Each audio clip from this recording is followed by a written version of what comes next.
Italy की immigration के बारे में 15 अप्रैल को एक एसोसिएशन है संत अजीदो, उस फाउंडेशन के डायरेक्टर अंतोनियो रिकार्डी ने गवर्नमेंट से अपील की है। उन्होंने ये ला स्टाम्पा अखबार के जरिए अपील की है कि इटली में तकरीबन 6 लाख के करीब तारकीन वतन बगैर डॉक्यूमेंट के इस वक्त रह रहे हैं। जैसा कि उसने ये भी वाज़ह किया है कि इटली में उम्र रसीदा लोगों और ज़राअत के शोबा में एक बहुत बड़ी तादाद जो है वो गवर्नमेंट ऑफ इटली को दरकार है कि जितने लोग इस वक्त इटली में रह रहे हैं उनको लीगल किया जाए और उनको डॉक्यूमेंट्स दिए जाएं। 16 अप्रैल वजारत ज़राअत के वजीर सिन्योरा तेरेसा बेलानोवा उसने रियासत से इमरजेंसी अपील की है कि जितने इस वक्त इटली में तारकीन वतन इनलीगल रह रहे हैं इमरजेंसी बुनियाद पर कागजात दिए जाएं, क्योंकि ये उनका हक है।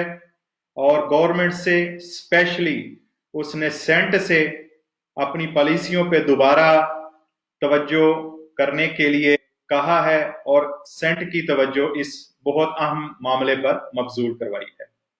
उसने ये भी कहा है कि मौजूदा सूरत हाल जो है ये बहुत ही पेचीदा और नाजुक है और हमें अपनी जिम्मेदारी कबूल करके लोगों को उनका हक देना होगा और हमें ये फर्ज अदा करना होगा, क्योंकि जितने लोग इस वक्त इटली में बगैर डॉक्यूमेंट्स के रह रहे हैं वो उनकी जिंदगियां भी खतरे में हैं और उनको रजिस्टर करना बहुत जरूरी है। आगे चलते हैं। कल का दिन 17 अप्रैल सिंदाको दी CGIL दी कंपनियां निकोला रिकी और उसके सेक्रेटरी जनरल हैं जुसेप्पे, जिन्होंने इमरजेंसी बुनियाद पर कल इटली की हुकूमत से अपील की है कि इस वक्त ज़राअत का शोबा जो है वो बहुत ही खतरे से दो चार है। जल्द अज जल्द इनलीगल जितने तारकीन वतन हैं इटली में रह रहे हैं उनको कागजात दिए जाएं और उनको काम करने की इजाजत दी जाए, ताकि इटली को ज़राअत में बहरान का सामना ना करना पड़े।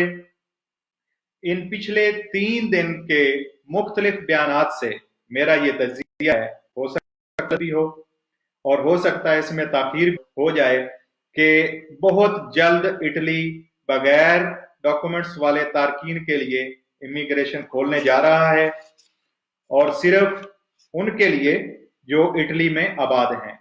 इससे बहुत सारे लोग लीगल भी हो जाएंगे और इटली की मईशत को भी एक बड़ी हद तक फायदा होगा। अब ये हुकूमत पर मुनहसर है कि वो इस रजिस्ट्रेशन की कितनी फीस रखेगी इस हालात में जो इस वक्त चल रहे हैं। देखें जी, जो इमिग्रेशन है वो मैंने आपके सामने 3 दिन की रोजाना की मालूमात रख दी हैं। अगर आपको हमारी वीडियो अच्छी लगी है तो वीडियो को लाइक, कमेंट और शेयर करें।